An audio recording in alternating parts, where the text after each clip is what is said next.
sharing a slide with you guys. Am I audible and can you see the slide?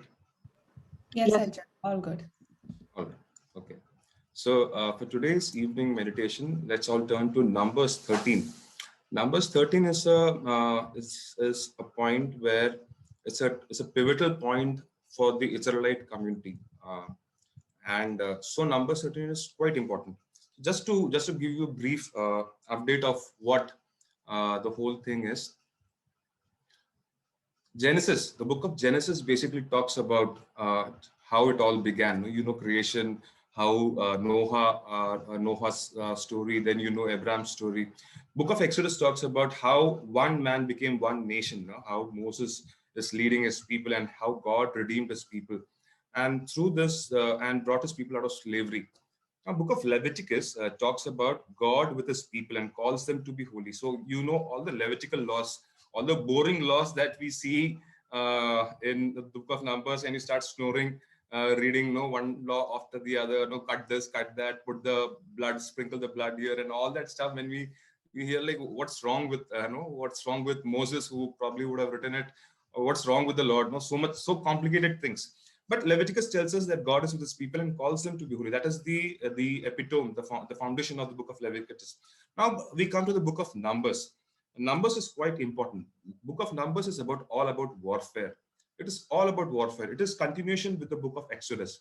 Now, if you look at Numbers 1:1, the Lord speaks to Moses in the wilderness of Mount Sinai, in the tent of meeting. And then there's a big, which day, which month is all written. Verse 2, God says Moses to take census. We know census usually, and the criteria for census is all the men who are above the age of 20 who can go to war. Now, that is the criteria for census. So, and verse 4, that is, we're doing Numbers 1:1 to 1:4. Verse 2 talks about all the men of all tribes would have to go with Moses and Aaron. Now, the Lord is commissioning his people over here. If you look quite intently at how Numbers is telling us about the formation of the tent and the Israelite camp formation, you read Numbers 2 and you see how beautifully it is basically a war zone. It is basically a war zone. You see, you have the Levites and the tabernacle at the center, the holy priest who are the main. On the north, you have first Dan, Asher, Naphtali. On the east, you have Judah, Issachar, Zebulun. Down south, you have Reuben, Simeon, Gad. On the west, you have Ephraim, Manasseh, Benjamin. And they move in this fashion. It is like an army that is moving like in such a fashion. So basically, book of Numbers, as I said, it's a book of wars, war zone. It's a book where the people are trying to win over the land that they believe the God is going to give them. Now the circumstances, before going to chapter 13, number 10, chapter 10 verse 11 says, in the second year, in the second month, on the 20th day of the month, the cloud lifted over the tabernacle of the covenant, 2 months to reach Sinai, 10 months to build it. Means the cloud is, we all know the cloud and the pillar of fire was the presence of God that was leading the Israelites out of Egypt and leading them all the way to the promised land. And so they take 2 months to reach Sinai, and they start building the tabernacle as per the details given by the Lord to Moses. Now they are trying to become an ordered nation. God is actually trying to prepare them to enter the land Yahweh is going to give them. So there is a filtering, there is a disciplining, wherein Moses, through the Lord, through Moses, is trying to prepare his people to enter the promised land. The spies are sent out by Moses to Canaan. We all know the story of the spies. These spies are not just anybody. If you read Numbers 13:3, the text that we are coming in. Now Moses sent them from the wilderness of Paran according to the command of the Lord. All of them leading men. They are not just childra alkar. They are leading men among the Israelites. They are not somebody പള്ളി ചുമ്മാ വരുന്ന ആൾക്കാരോ അങ്ങനെ ക്രൈസ്തവ സമിതി ഒന്നും ഇരിക്കാതെ general body but they are the people who are decision makers, people who have a voice in the community.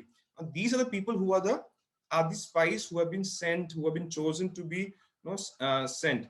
And these men were leaders. They were decision makers. 12 men are sent out, but only Caleb and Joshua give a good report about the land, and that God would give them that land. Others give a very negative report. No? They say it's not possible. You have big giants all over the place. They will squash us like an ant, or they will just throw us away. So basically, only Caleb and Joshua give a positive report. Other 10 give a negative report.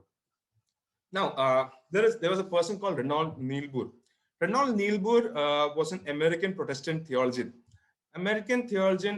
He published a book in 1932. It was called Moral Man and Immoral Society.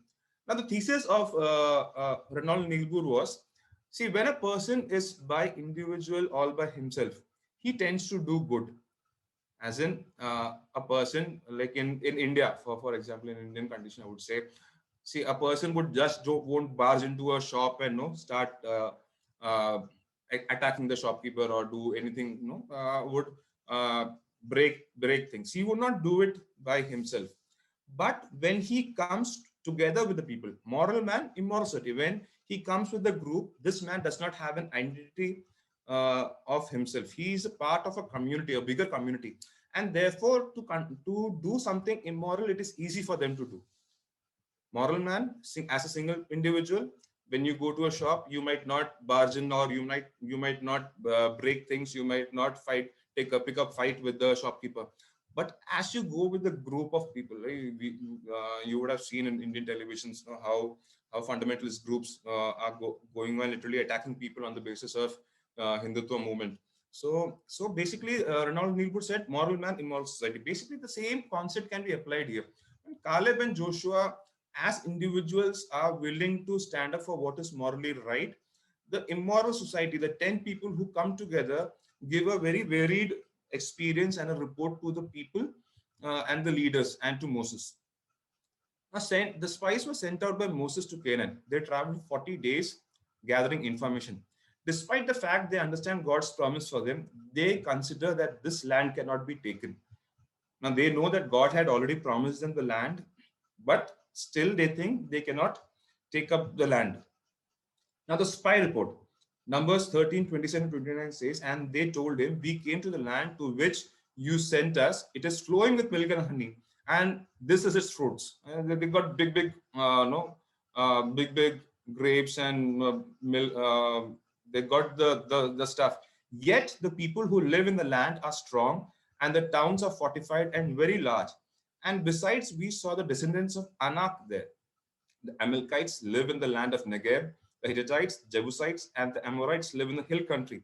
And the Canaanites live by the sea and all along Jordan. So basically, they're telling, see, there is a very generation people, society of people who are living in that land. It is quite impossible for us to overpower and overthrow all of them.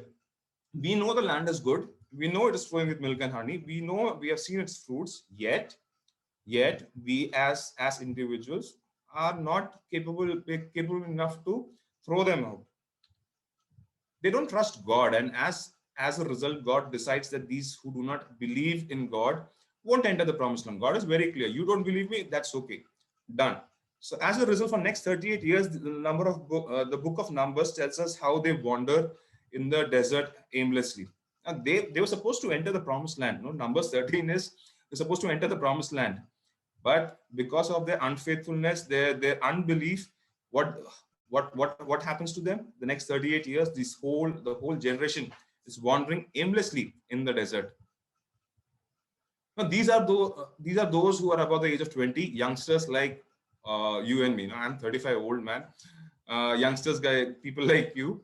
And God wants us to take step in faith, but we often hesitate. God wants us to take a step in faith, but we hesitate. We'll end up wandering, not entering the promised land.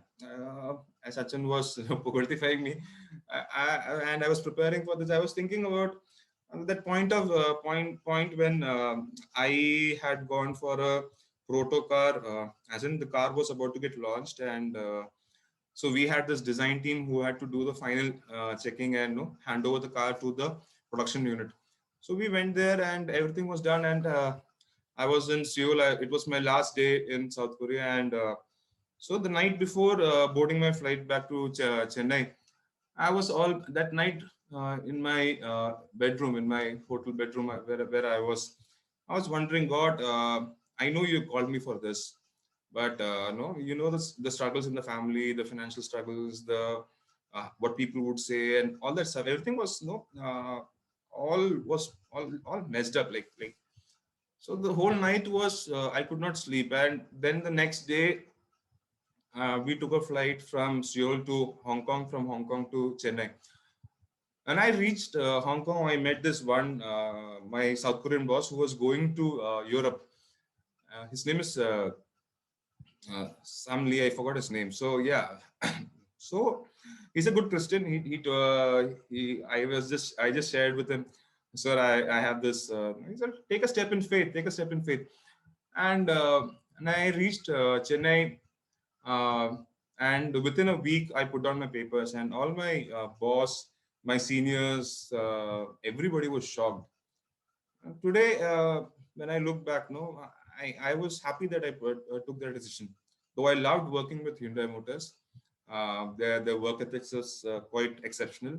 Uh, but the point being, sometimes you know, we need to take some step in faith. You know, we tend to become hesitant, but you need to take a step in faith, or we will be wandering in the desert as these Israelites were wandering. Now, they had a choice. No, many of them would have a thought that it's great if they stayed back in the desert. No, desert gave them food. You know, you're getting manna, you're getting quails, you're getting water, you're getting God's blessing. God is leading you through, leading you here and there. There are people are people are all scared of you because you are a big crowd that is no moving around the desert. In a way, the desert was a honeymoon experience for them. You're getting they have food, water, protection. God is leading them. So there is a choice that either you continue with that, or you take up the next step in faith, where God tells you how to move forward in life. So even for both all of us who are here today, you know, we also have the same choice that God makes. Either you can be spiritually, physically, in your professional life. Either you can be in that desert enjoying the water and the food and the comfort, or you can jump and take a step and say, God, I know you called me for to do certain thing, and I'm going to do that. So these people had two choices. Numbers 13, 16 states that they were the names of the men who Moses sent to spy the land. Moses changed the name of Hoshea, son of Nun, to Joshua. You know, Hoshea means salvation. Joshua is as in Yah. Hoshea means Yahweh is salvation. Excuse me. The Greek translation for Joshua is Jesus. We all know that, I believe, and has the same meaning as God as salvation. Now, when you go to the book of Deuteronomy, Deuteronomy is the last book written by Moses. We believe that. Now, as Deuteronomy is written, it is basically a pastoral letter that Moses writes to his people. Now, he's recollecting all that had happened, all he had gone through, people had gone through, and he recounts. Deuteronomos, second law. Deutero, second, nomos, law, means Deuteronomy. So basically, he is recounting what all has to be done, what is right, what is wrong. So Deuteronomy chapter 1, verse 19-23 states, then just as the Lord our God had ordered us, we set out from Horeb and went through all the great and terrible wilderness that you saw on the way to the hill country of Amorites until we reached Kadesh Barnea. I said to you, you have reached the hill country of Amorites, which the Lord your God is giving us. See, the Lord your God has given the land to you. Go, take up the possession as the God of your ancestors, has promised you. Do not fear or be dismayed. Verse 22 is very critical. It says that all of you came to me and said, let us send men ahead of us to explore the land for us and bring back a report to us regarding the route by which we should go up and the cities we will come to. The plan seemed good to me, and I selected 12 of you, one from each tribe. Now, if you look very intently into this passage, see, God never wanted them to go and spy the land. God was like very clear: go, attack, get the land, done. It was like go, attack, done, finish, over. People were like, oh, let us go check, yeah, let us see if it is a good place, if it is a got good fruits, everything will be fine. And then they decided, they would send people. That's the difference. Now, there is another addition to the story. God asked them to go and conquer the land, but they in turn decided to see first for themselves, right? And let's come to Paul. Paul, a student of Gamaliel, a very well-versed guy. Now, Paul talks about this very incident. Paul, when he talks about this very incident, he First Corinthians 10, chapter 10, verses 1 to 11. I'm going to read all that. Please forgive me for that. I do not want you to be unaware, brothers and sisters, that our ancestors were all under the cloud and all passed through the sea, and all were baptized into Moses in the cloud and in the sea, and all ate the same spiritual food, and all drank the same spiritual drink. For they drank from the spiritual rock that followed them, and the rock was Christ. Nevertheless, God was not pleased with most of them, and they were struck down in the wilderness. Now, these things occurred as example for us, so that we might not desire evil as they did. Now, the next slide is quite important. Do not become idolaters as some of them did. Now, the problem was what Paul, the disciple of Gamaliel, elite Jew who is trying to point out what was the problem with these people. He's telling they were idolaters. Do not become idolaters as some of them did, as it is written. The people sat down to eat and drink, and they rose up to play. Idolatry. When we talk about idolatry, we think that it's a very obsolete word, no? Idol worship and satanic worship. I remember when I was a kid, I used to listen to death metal, and you have heard Megadeth, you have heard Slipknot, and then you have heard a number of this heavy core metal where they basically worship Satan. So today things have changed. So people have changed. The whole idea of change. Today, idolatry refers to something more poised, more comfortable, wherein it seems to be very okay if you are idle, if you are stuck up with phone, if you are stuck up with some kind of addiction that drives you every day, every night. That is probably idolatry. Verse 8 says, we must not indulge in sexual immorality as some of them did. The first thing he said, they were idolaters. Second thing, they were sexually immoral. Quite very straightforward, simple. I know Gulf, how the scene is. But back in India, pornography is quite normal, and right now the OTT platforms are happy enough to show anything and everything, on the OTT platforms. And they said, and some of them, and 23,000 fell on a single day. Do not put Christ to test. Third thing they did was they were putting the Lord to the test, as some of them did, and they were destroyed by the serpents. We all know how Moses had to make up a bronze serpent, and how people would see, and they were saved. And finally, he says, and do not complain as some of them did.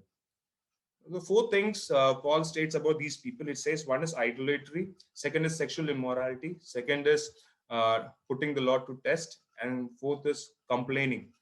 Is anything related to us in these four facets of life? If we can ask ourselves if idolatry or sexual immorality or testing God in our own ways, or just keep on complaining to God about something makes us go away from the Lord. To be very truthful, I do a lot of complaining to God. I like, God, what's wrong with you? I'm still in that phase, and God, he said, do not put Christ to test. Sometimes you wonder if putting God to test and standing up in faith is everything. Does it go all together? No, I don't know how you guys feel about it. Testing your faith, and going to the point of unbelieving faith. There are two things. I don't know how to put it forward. So basically, idolatry, sexual immorality, not to put the Lord to the test, and do not complain. Four things that Paul spoke about. But God called you out of Egypt to put you into this promised land. You are not able to understand that. You have issues with God. Numbers 14:1 said, the people grumbled against God. Literally, people literally grumbled against God. Are you that single person who would stand out and talk to God? Now, when I landed up in Chennai, I went and I told I put on my papers with Hyundai Motors. So I was staying in a PG, paying guest, and as I was staying in a paying guest, I don't know how to tell my folks about this, resignation and all. My dad won't take it in a good way. So that was the month of June.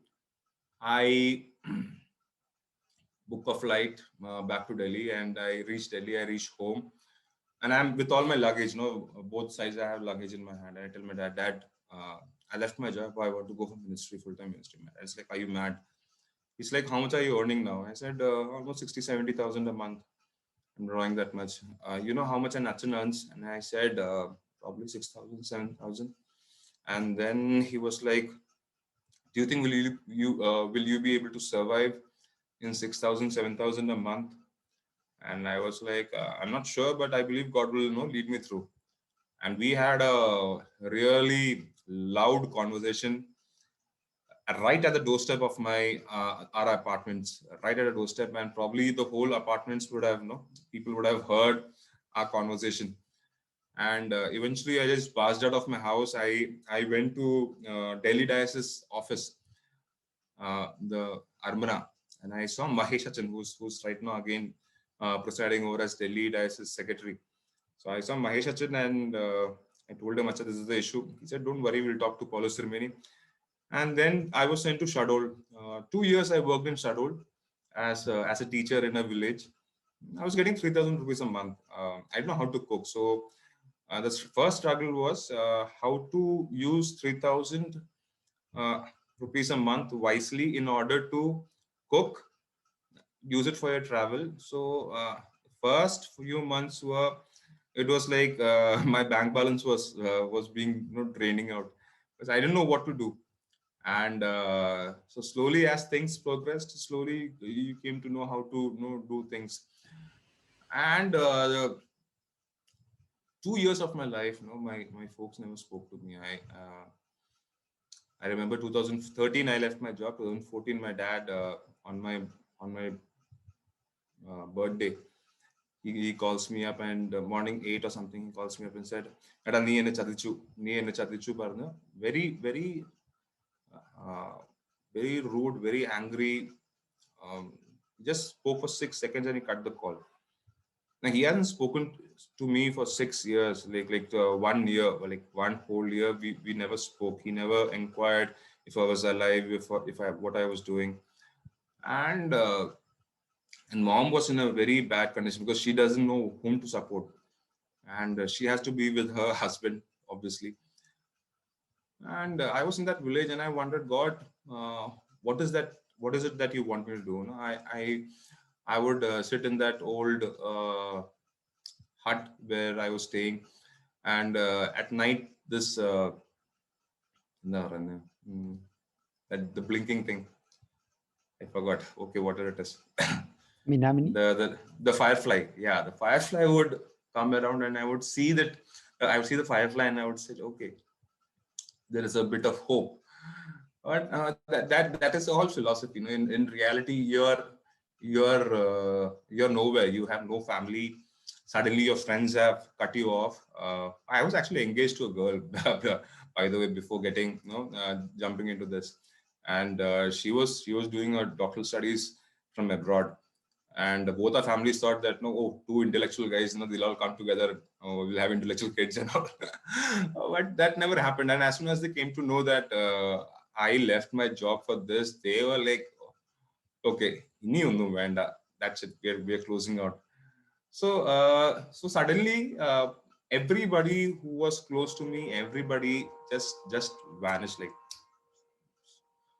over days, I did not have anybody whom I could put out my heart to. And 2014, I went to do gave my exams. I got through. 15, I went and joined my seminary. And as I went and I joined my seminary, there was this mm, seminary people join seminary. There's a big crowd that comes and drops their word off to the seminary.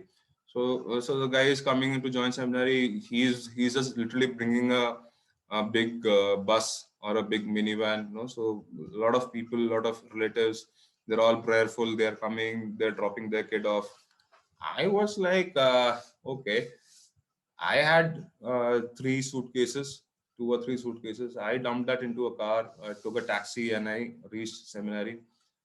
Like there's nobody with me. I was all by myself. So seminary first day, first show is the introduction of the new candidates who are going to study in the seminary, and everybody's standing up. Oh, this is my father, this is my mom, this is my uncle, my aunt, blah blah blah. Everybody's talking. So when my turn came, I was like, Christy Abraham, Bethel Mathuma Church, New Delhi. And I stopped it. And people were like, what's wrong with him? Like nobody, everybody's just turning around their heads, seeing if anybody is there with this guy, or if he's an orphan or something like that. That night I felt really bad, like really bad. I literally cried on my bed. I said, God, what are you, making me go through? Like I stood up literally for you. I believed you called me for this ministry. I jumped, I took that decision, but I don't know what I don't know how to go forward with this. And it was a struggle. I didn't know Malayalam and all. Like, I never wanted to become an Achin. Never have thought of becoming an Achin. And I had guys who had, like, from childhood desired and trained themselves under the leadership of Achins and bishops and their parents and relatives. I was a guy from an engineering background. I never thought that I would become an Achin someday. I believe God called me, that's all. So first year of seminary was a havoc, like no Malayalam, no language. All like by God's grace, all the subjects were in English. So I somehow managed to scoot out and could pull off things. But liturgy and Malayalam, oh my God, I had a hard time.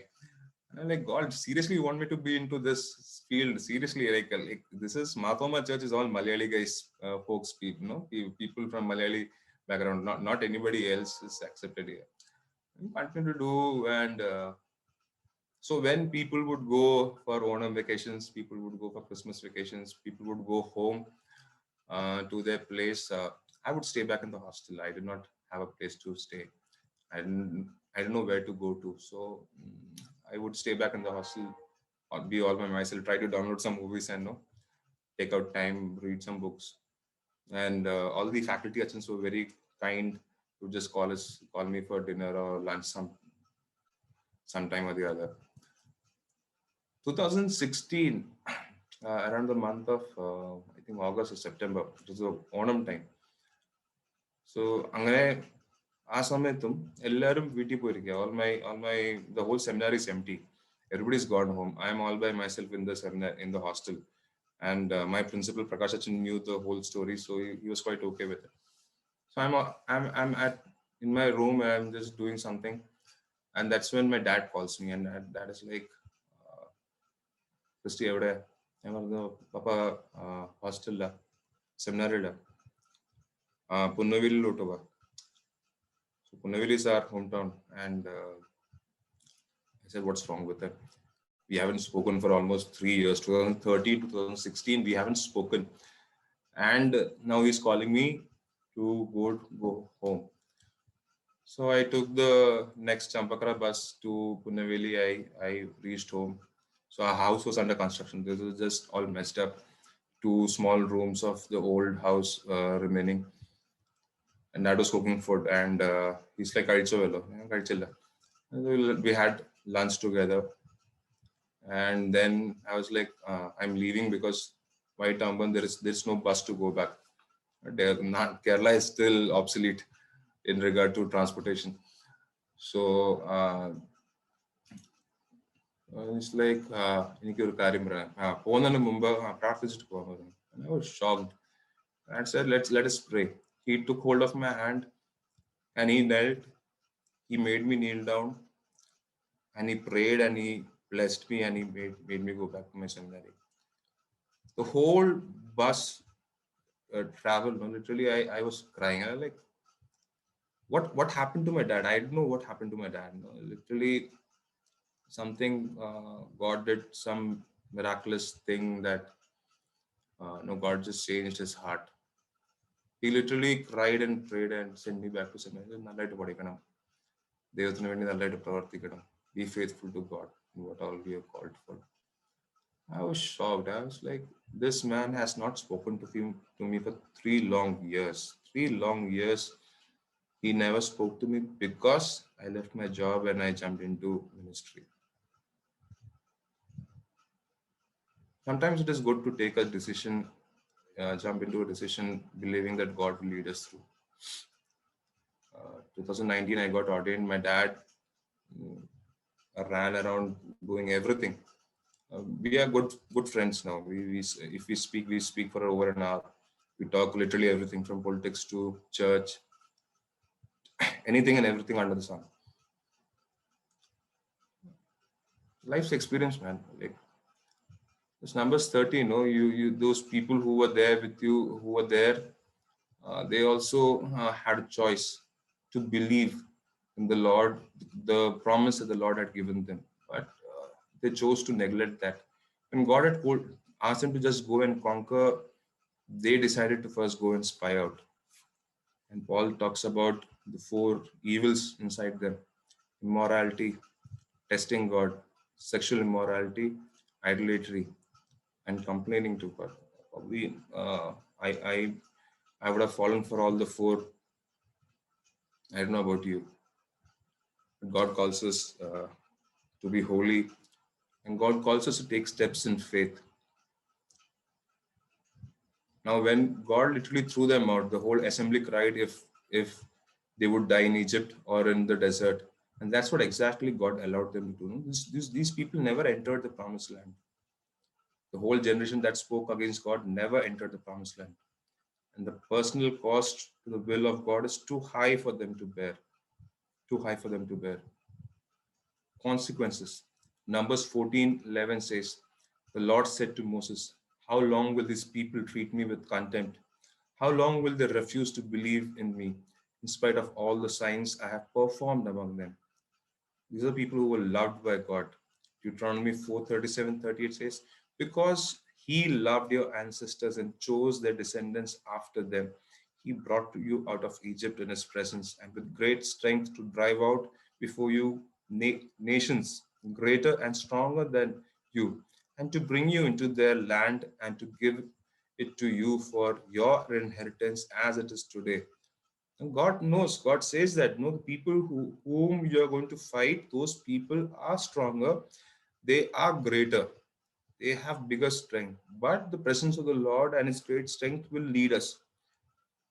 Same thing is for us also. We probably what lies ahead of you might seem an impossible task for you, be it your academics, your job, or your relationship.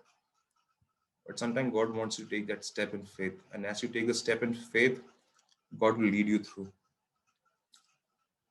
Paul says, self-discipline for profitability of God.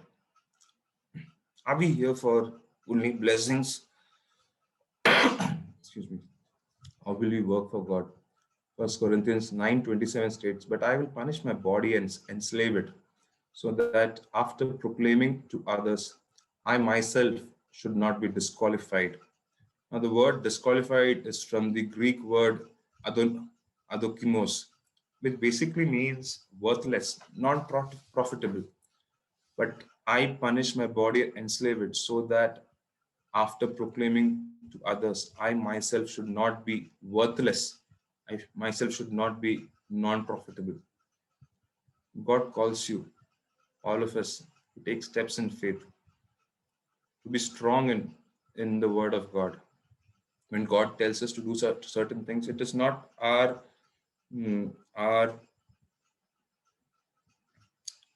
decision that we would manipulate that. They were just called to go and take that land. They decided to spy it. And when they spied it, they believed that the land was good, but yet they said these people are strong, even though when they knew that God had given them the land. Today, if you are in a position wherein God wants you to do certain things, I would humbly request you to take out some time and ask God what God actually wants from you. Are you willing to trust and obey God?